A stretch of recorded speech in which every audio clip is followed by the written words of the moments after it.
ہمارے حضرت مولانا شاہ الحسن رحمۃ اللہ علیہ فرمائے لگے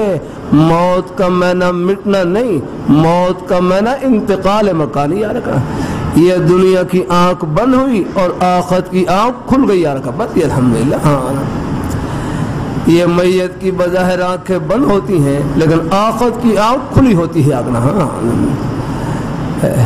اللہ تعالیٰ اپنی مہر، جیسے آپ نے خواب میں دیکھا ہوگا عالم خواب یا عالم برزخ، یہ قبر کا جہان عالم برزخ اسے کہتے ہیں، عالم برزخ، عالم برزخ پردے کا جہان، عالم برزخ کہتے ہیں موت سے لے کر قیامت تک جو انتظار کا زمانہ ہے اس کو عالم برزخ کہتے ہیں۔ ہاں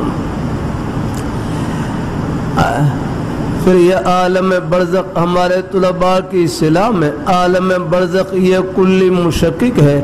اس کے بہت سارے افراد ہیں۔ کسی کو اگر قبر مل جائے وہ اس کے لیے برزخ کا جہان، دریا کے پانی میں ڈوب جائے وہ اس کے لیے برزخ کا جہان، اور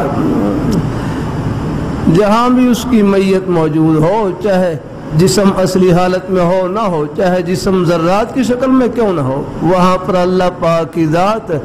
میت کے جسم کے ساتھ اللہ پاک کی ذات عذاب اور ثواب کا تعلق قائم فرما دیتے ہیں، جس کی وجہ سے وہ راحت اور تکلیف کو محسوس کرتا ہے۔